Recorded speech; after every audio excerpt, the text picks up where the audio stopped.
கிறிஸ்து இயேசுவுக்குள் அன்பான உடன் விசுவாச பிள்ளைகளே, மீண்டும் இந்த புதியதொரு வாரத்தின் முதலாவது நாளின் காலை பொழுதை ஆண்டவர் நமக்கு கட்டளையிட்டு இருக்கிறார். சென்று போன இரவெல்லாம் அவருடைய கிருபை நம்மை பலப்படுத்தி நல்ல இளைப்பாறுதலை பெற்றதற்காக ஆண்டவருக்கு நன்றிகளை ஏறெடுத்து தேவ சமூகத்தில் அவருடைய வார்த்தைகளை கேட்பதற்கு வந்திருக்கிற உங்கள் அனைவருக்கும் ஆண்டவர் இயேசு கிறிஸ்துவின் நாமத்தின் இந்த ஞாயிற்றுக்கிழமையின் காலையின் வாழ்த்துக்களை தெரிவித்துக் கொள்கிறேன். கர்த்தர் நம்மோடு இருப்பாராக. இந்த நாளிலும் வந்திருக்கின்ற நம் அனைவருக்குள்ளும் தேவ கிருபையும் தேவ சமாதானமும் தங்கி இருக்க வேண்டும். மனுஷருடைய கிருபை, மனுஷருடைய சமாதானம் நமக்கு தேவையில்லை. ஏனென்றால் அந்த சமாதானம், அந்த கிருபை நம்மை பலவீனப்படுத்தும். ஆண்டவர் எதுவரை தம்முடைய கரத்தை நீட்டி நம்மை தொடவில்லையோ அதுவரைக்கும் நமக்கு உலக சமாதானமும் உலக சந்தோஷமும் மட்டுமே நமக்கு இருக்கும். ஆண்டவருடைய சமாதானம் நமக்கு கிடைக்காது. ஆண்டவர் தொடும்படி அவரை நம் அருகாமையில் நிறுத்தி அல்லது நாம் அவருக்கு அருகில் சென்று தேவனுக்கு நம்ம ஒப்புக் கொடுப்போம். தாவீது பாடுகிறார், கர்த்தரை எப்பொழுதும் நான் எனக்கு முன்பாக வைத்திருக்கிறேன். அவர் என் வலது பரிசத்தில் இருக்கிறபடியால் நான் அசைக்கப்படுவது இல்லை. அன்பு பிள்ளைகளே, இன்றைக்கு இந்த வார்த்தைகளோடு நாம் இந்த நாளை தேவ சமூகத்தில் ஏற்றுக்கொண்டு அவருடைய வார்த்தைகளை கேட்போமா? அவர் இன்றைக்கு சோதனையை சகிக்கிற மனுஷன் பாக்கியவான் என்று சொல்லுகிறார். ஒரு மனிதனுக்கு எவ்வளவு சோதனைகள் வரலாம் என்றைக்காவது யோசித்து பார்த்திருக்கிறோமா? நாம் தாங்கக்கூடிய அளவிற்கு தான் நமக்கு சோதனை வர வேண்டுமே தவிர நம்முடைய சக்திக்கு மீறின சோதனையை நம்மால் ஏற்றுக்கொள்ள முடியாது. நம்முடைய சரீரம் ஏற்றுக்கொள்ளாது. அதை போல இங்கு ஆண்டவர் சொல்லுகிறார், நீ உனக்கு வரக்கூடிய சோதனையை சகிப்பதற்கான பலத்தை நீ உன்னுடைய சரீரத்தில் பெற்றிருக்க வேண்டும்.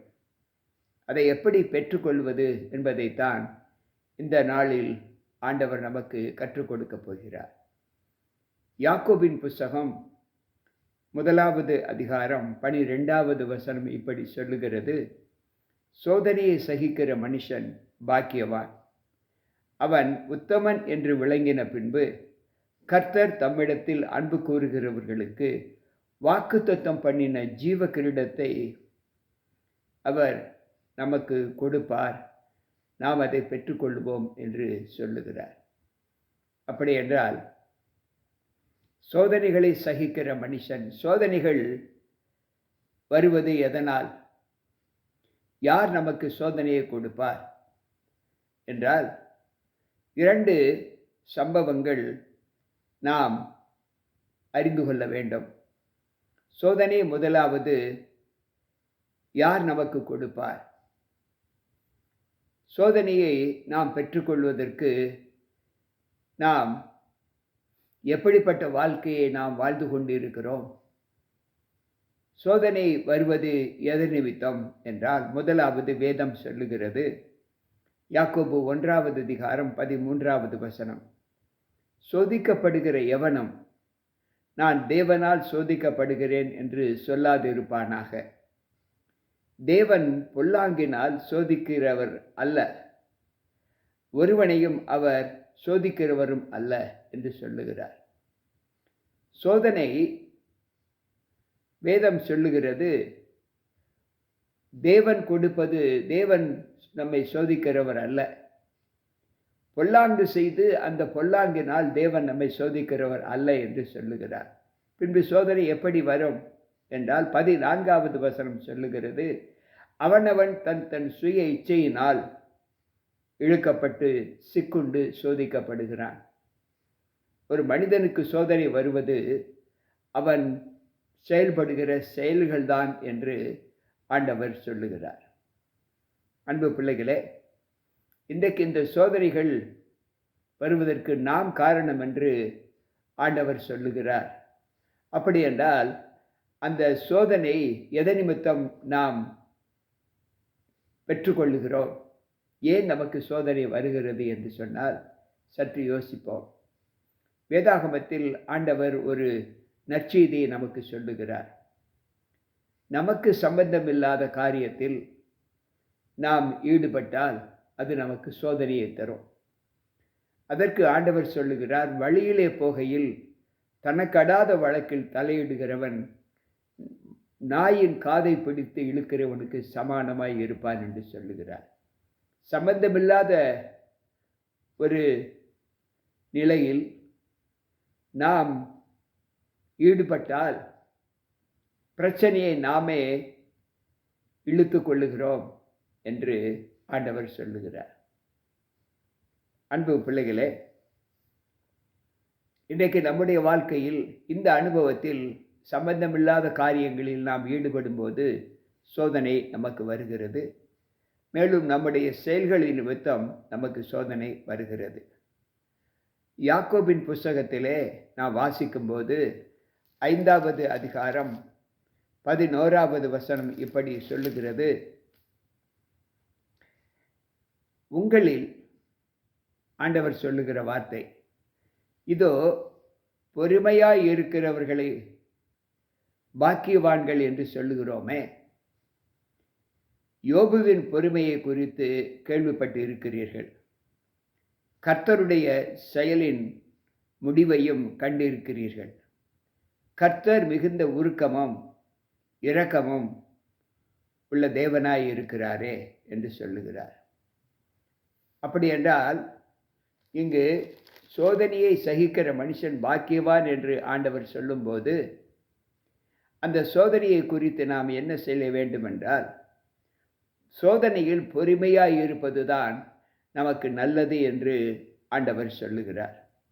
இதற்கு உதாரணமாக ஒரு மனிதனை குறித்து சொல்லுகிறார், யோபு என்கின்ற மனிதனை குறித்து. அவனுக்கு ஏற்பட்ட சோதனை எப்படிப்பட்டது? அது மனிதனால் உண்டான சோதனை அல்ல, ஆண்டவரால் அனுமதிக்கப்பட்ட பிசாசினால் கொடுக்கப்பட்ட சோதனை. பிசாசு ஆண்டவரிடத்தில் கேட்கிறான், யோபுவை சுற்றிலும் நீர் வேலி அடைத்திருக்கிறீர், அந்த வேலியை அகற்றிவிட்டால் நான் அவனுக்கு சோதனை கொடுப்பேன். அந்த சோதனையில் அவன் எப்படி இருப்பான் என்பதை இந்த உலகம் அறியும் என்று அவன் ஆண்டவரிடத்தில் சொல்லுகிறான். ஆண்டவர் யோபுவினுடைய விசுவாசத்தை நன்கு அறிவார். எந்த சூழ்நிலையிலும் யோபு தன்னுடைய விசுவாசத்தை விட்டு வழிவிலக மாட்டான் என்பது ஆண்டவருக்கு மட்டுமே தெரியும். ஏன், யோபுவினுடைய மனைவிக்கு கூட தெரியவில்லை. இந்த சத்தியத்தை ஆண்டவர் நமக்கு உலகத்திற்கு வெளிப்படுத்தி காண்பிக்கிறார். ஆண்டவர் சத்துருவுக்கு, சாத்தானுக்கு அனுமதி கொடுக்கிறார். என் வேலியை நான் அகற்றிவிட்டேன், நீ அவனை சோதித்துக்கொள், ஆனால் அவன் ஜீவன் மட்டும் அவனிடத்தில் இருக்க வேண்டும், மற்ற எல்லா சோதனைகளையும் நீ அவனை சோதித்து பார் என்று சொல்லுகிறார். அனுமதி கிடைத்து விட்டது என்ற சந்தோஷத்தில் சாத்தான் பெருமிதம் கொண்டு அவனை சோதிக்கிறான். பருக்களால் தன்னுடைய சரீரம் முழுவதும் வாதிக்கிறான். அந்த வாதை அவனை மண் சுரட்டை எடுத்து சுரண்டி கொள்ளக்கூடிய அளவுக்கு அவன் வாதிக்கப்படுகிறான். அவன் பிள்ளைகள் போய்விடுகிறார்கள். அவனுக்கு இருந்த எல்லா உடைமைகளும் சென்று விட்டது. நிலங்களும் தன்னுடைய பலத்தை கொடுக்கவில்லை. எல்லாமே மாற்றப்பட்டு விட்டது. மனைவியும் அவனை சென்று விட்டுவிட்டு போய்விடுகிறார். இவ்வளவையும் அவன் சோதிக்க உள்ளாக்கப்படுகிறான். இந்த சோதனையில் சத்துரு பெருமிதம் கொள்ள வேண்டும் என்று அவன் நினைத்த நினைப்பிற்கு இங்கு யோபு ஆண்டவருடைய பலத்தை கொண்டு ஒரு முற்றுப்புள்ளி வைக்கிறார். அவனுடைய சந்தோஷத்தை துக்கமாக மாற்றுகிறார். ஏனென்றால் யோபு இப்படி வாதிக்கப்பட்டதற்கு பின்பு ஏதாவது தேவனை தூஷிப்பான் அல்லது சத்தியத்தை விட்டு வழிவிலகி செல்லுவான் என்று சத்துரு நினைத்த நினைவுகளை அங்கு யோபு மண் பூச ஆரம்பிக்கிறான். அவன் தன் வாயினால் எந்தவித பாவமுமோ தூஷணமோ ஆண்டவரை குறித்து சொல்லவும் இல்லை, பாவம் செய்யவும் இல்லை என்று வேதம் சொல்லுகிறது. அன்பு பிள்ளைகளே, இன்றைக்கு அந்த சோதனையை சகிக்கிற மனுஷனுடைய குணத்தை நாம் பார்க்கிறோம். யோபு அவ்வளவு பெருமையாக இருந்தது போல நம்முடைய வாழ்க்கையிலும் நாம் சோதனையை சகிக்கக்கூடிய ஒரு அனுபவத்தை பெற வேண்டும் என்று ஆண்டவர் சொல்லுகிறார். 1 கொரிந்தியரின் புஸ்தகம் 10வது அதிகாரம் 13வது வசனத்தை நாம் வாசிப்போம் என்றால், அங்கு ஆண்டவர் சொல்லுகிற வார்த்தை என்னவென்றால், மனுஷனுக்கு நேரிடுகிற சோதனையே அல்லாமல் வேறே சோதனை உங்களுக்கு நேரிடவில்லை. தேவன் உண்மையுள்ளவர்களை அவர் ரட்சிக்கிறார். தேவன் உண்மையுள்ளவராய் இருக்கிறார். உங்கள் திராணிக்கு மேலாக நீங்கள் சோதிக்கப்படுவதற்கு அவர் இடம் கொடாமல் சோதனை நின்று தப்பித்து கொள்ளத்தக்கதான ஒரு விடுதலையை அவர் உனக்கு கொடுப்பேன் என்று வாக்கு கொடுக்கிறார். நான் உன் சரீரம் ஏற்றுக்கொள்ள முடியாத அளவிற்கு சோதனையை நான் உனக்கு கொடுக்க மாட்டேன் என்று சொல்லுகிறார். நீ தாங்கும் அளவிற்குத்தான் உனக்கு நான் சோதனையை கொடுப்பேன் என்று சொல்லுகிறார். அன்பு பிள்ளைகளே, சற்று யோசிப்போம். யோபுவுக்கு ஏற்பட்ட அந்த சோதனை எல்லாமே போய்விட்டது. அது தாங்கக்கூடிய அளவிற்கா என்றால் இல்லை, தாங்க முடியாத அளவிற்கு. ஆனால் யோபு தாங்கினாரா? அதை ஏற்றுக்கொண்டார். கர்த்தர் கொடுத்தார், கர்த்தர் எடுத்தார் என்கின்ற ஒரு ரம்மியமான வார்த்தையை அவர் சொல்லுகிறார். அவ்வளவு துக்கத்திலும் அவ்வளவு துன்பத்திலும் அவன் தேவனுக்கு விரோதமாக ஒரு வார்த்தை சொல்லவில்லை. இது எல்லாம் என்னுடையது அல்ல, நான் பெற்ற செல்வங்கள் பிள்ளைகள் எல்லாமே என்னுடையது அல்ல, அது ஆண்டவர் எனக்கு கொடுத்தார், அவர் எடுத்துக்கொண்டார், அதை குறித்து நான் கவலைப்பட வேண்டியது இல்லை என்று மறுமொழி கொடுக்கிறார். எனக்கு பிரியமான தேவ பிள்ளைகளே, இந்த அனுபவம் இன்றைக்கு நம்முடைய வாழ்க்கையில் நமக்கு கிடைக்க வேண்டும் என்று ஆண்டவர் சொல்லுகிறார். 1 கொரிந்தியரின் புஸ்தகத்தை நாம் வாசிக்கும்போது 9வது அதிகாரம் 25வது வசனத்திலே ஆண்டவர் சொல்லுகிற வார்த்தை என்னவென்றால், அவர் சொல்லுகிறார் 1 கொரிந்தியர் 9:25, பந்தயத்திற்கு போராடுகிற எல்லாரும் எல்லாவற்றிலேயும் இச்சையடக்கம் உள்ளவர்களாய் இருக்கிறார்கள். அவர்கள் அநீதியான கிரீடத்தை பெற்றுக்கொள்வதற்கு அப்படி செய்கிறார்கள். நாமோ அழிவில்லாத கிரீடத்தை பெறும்படி அப்படி செய்கிறோம். சோதனையை சகித்தால் மட்டுமே, பொறுமையாக இருந்தால் மட்டுமே, தாங்கிக் கொள்ளக்கூடிய மனப்பக்குவம் இருந்தால் மட்டுமே நமக்கு இருக்கக்கூடிய சோதனையில், போராட்டத்தில், துன்பத்தில் நாம் வெற்றி பெற முடியும். இந்த சரீரம் அதையெல்லாம் ஏற்று நடப்பதற்கான பலத்தை ஆண்டவர் நமக்கு கொடுப்பார். ஒரு சோதனையை சந்தித்த மாத்திரத்தில் நாம் நம்முடைய நம்பிக்கையை நெகிழவிட்டால், வலுவவிட்டால், அதனுடைய இறுதியில் நாம் என்ன செய்ய போகிறோம் என்பது நமக்கு ஒரு முடிவு தெரியாத ஒரு வாழ்க்கையாக மாற்றப்பட்டுவிடும். எனவே ஆண்டவர் சொல்லுகிறார், சோதனையை சகித்து கொள்ளுங்கள். எந்த சூழ்நிலையிலும் சோதனையை நீங்கள் சகிக்காமல் அதற்கேற்ற உத்தரவுகளை நீங்கள் பெற்றுக்கொள்ள வேண்டும் என்று விரும்பினால், அதனுடைய முடிவை நீங்கள் உங்களுக்கு பிரியமான முடிவாக நீங்கள் ஏற்றுக்கொள்ள முடியாது என்று அங்கு ஆண்டவர் சொல்லுகிறார். மத்தேயு எழுதின நற்செய்தி நூல் 10வது அதிகாரம் 22வது வசனம் இப்படி சொல்லுகிறது, என் நாமத்தின் நிமித்தம் நீங்கள் எல்லாராலும் பகைக்கப்படுவீர்கள், முடிவு பரியந்தம் நிலைத்து நிற்பவனே ரட்சிக்கப்படுவான் என்று ஆண்டவர் சொல்லுகிறார். என் நாமத்தின் நிமித்தம் நீங்கள் எல்லாராலும் பகைக்கப்படுவீர்கள். உங்களுக்கு உலகத்தில் சோதனை வரும், உலகத்தில் உங்களுக்கு உபத்திரவும் உண்டு என்றுதான் ஆண்டவர் சொல்லுகிறார். அன்பு பிள்ளைகளே, நம்முடைய நாட்கள் தேவ சமூகத்தில் நிலையாய் இருக்க வேண்டும் என்றால் நாம் இந்த லோகத்தில் சோதனையை சகிக்கிற பிள்ளைகளாக காணப்பட வேண்டும். நம்மை படைத்த தேவனுக்கு சோதனை வராமல் இருந்ததா? எத்தனை காயங்கள் அவர் பட்டார், எத்தனை துன்பங்களை அவர் ஏற்றுக்கொண்டார். இன்றைக்கு ஆண்டவர் சொல்லுகிறார், யோவான் 16:33 உலகத்தில் உங்களுக்கு உபத்திரவம் உண்டு என்று சொல்லுகிறார். ஆனாலும் நீங்கள் திடன் கொள்ளுங்கள், நம்பிக்கையாயிருங்கள், சோர்ந்து போகாதீர்கள். நான் உலகத்தை ஜெயித்தது போல நீங்கள் உலகத்தை ஜெயிப்பீர்கள் என்று ஆண்டவர் நமக்கு ஆறுதல் சொல்லுகிறார். எனக்கு பிரியமான தேவ பிள்ளைகளே, நாம் சற்று நம்முடைய வாழ்க்கையில் நாம் தேவனுக்குள் எந்த அளவு உபத்திரவப்படுகிறோம் என்பதை நாம் யோசித்து தேவ சமாதானத்தின் வார்த்தைகளினாலே நாம் களிப்புற்று இருக்கிற ஒரு அனுபவத்தை நாம் எப்படி பார்க்கிறோம்? அங்கு சங்கீதக்காரர் சொல்லுகிறார், 90வது சங்கீதம் 15வது வசனம், தேவரீர் எங்களை சிறுமைப்படுத்தின நாட்களும் நாங்கள் துன்பப்படுத்தி கண்ட வருஷங்களுக்கும் சரியாய் எங்களை மகிமைப்படுத்தும் என்று சொல்லுகிறார். அன்பு பிள்ளைகளே, நாங்கள் துன்பத்தை கண்ட வருஷங்களுக்கும் நாங்கள் சோதிக்கப்பட்ட நாட்களில் கண்ட நாட்களுக்கும் சரியாக எங்களை மகிழ்ச்சிக்குள்ளாக்கும் என்று அங்கு தாவீது பாடுகிறார்.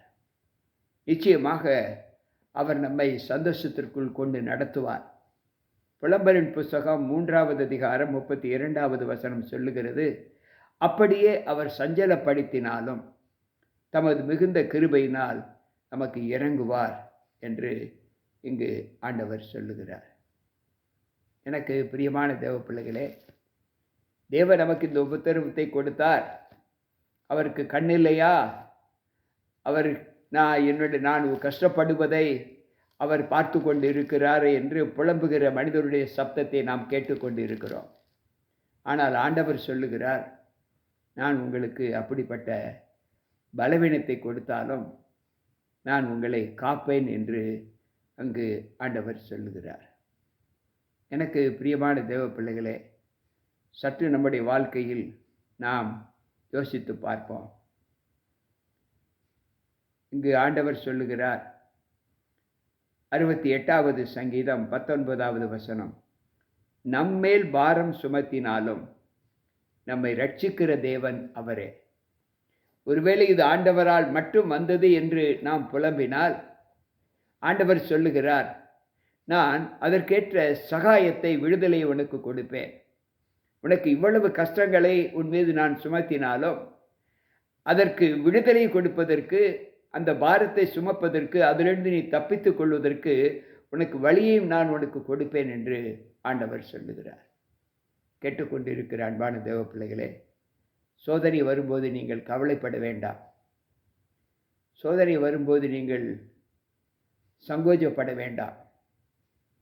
நீங்கள் புறம்பாய் தள்ளப்படும் போது உங்களுடைய நண்பர்கள், உங்களுடைய இணைஞ்சர பந்துக்கள், உங்களுடைய சகோதர சகோதரிகள், ஏன் உங்களை பெற்றெடுத்த பெற்றோர்கள் கூட உங்களை துன்பத்திற்குள்ளாக்கினாலும் கவலைப்பட வேண்டாம். ஆண்டவர் உங்களோடு கூட இருக்கிறார்.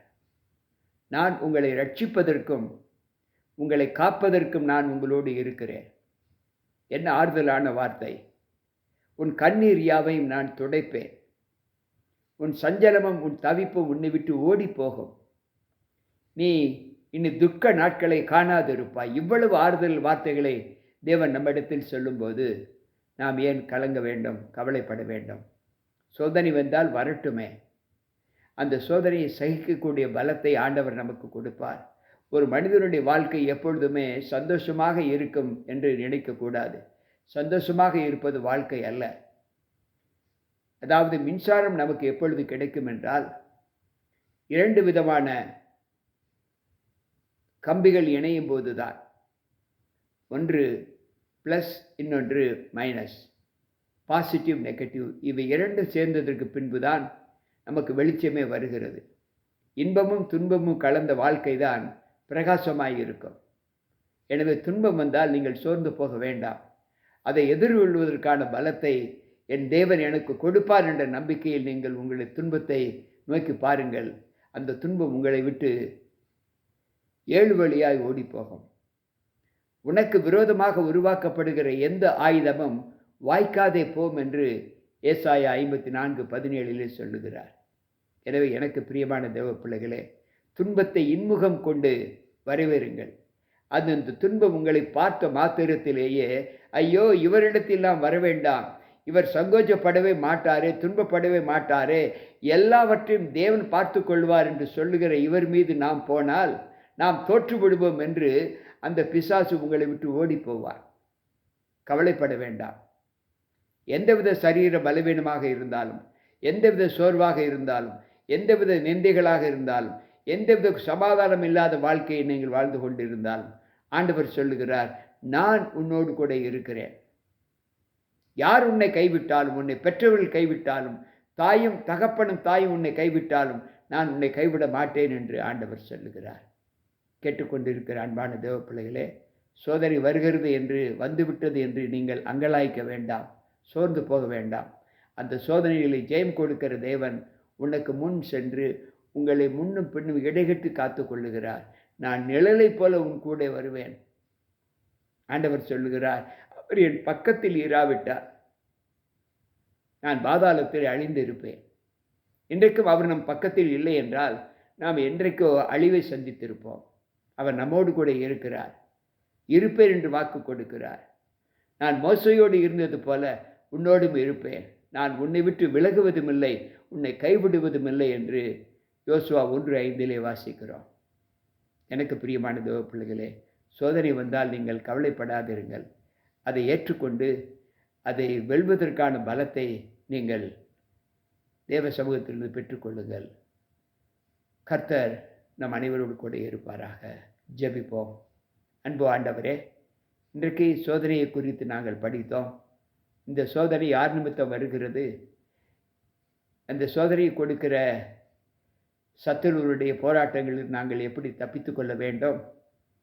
அப்படி நாங்கள் அகப்படும் போது அதற்கான விடுதலையை நீர் எப்படி எங்களுக்கு கொடுக்கிறீர் என்பதை கற்றுக்கொண்டோம். நன்றி ஆண்டவரே. இனிமேலும் நாங்கள் சோதனையை குறித்து பயப்படாத பிள்ளைகளாய், கவலைப்படாதவர்களாய் இருக்க இன்றைக்கு எங்களுக்கு கொடுத்த வார்த்தைகள் எங்களுக்கு சமாதானத்தை கொடுத்ததற்காக ஸ்தோத்திரம். கேட்டுக்கொண்டிருக்கிற பிள்ளைகளுக்கும் அப்படிப்பட்ட பலத்தை தாரும். மீட்பர் இயேசு கிறிஸ்துவின் நாமத்தில் ஜெபிக்கிறேன் நல்ல பிதாவே, ஆமென். அன்பு பிள்ளைகளே, கேட்ட வார்த்தைகள் உங்களுக்கு மிகுந்த சமாதானத்தை கொடுக்கும் என்று நான் கர்த்தருக்குள் நம்புகிறேன். மீண்டும் நாளை சந்திப்போம். உங்கள் போதகர் ஜி.கே. ராபர்ட். கர்த்தர் நம்மோடு இருப்பாராக. ஆமென்.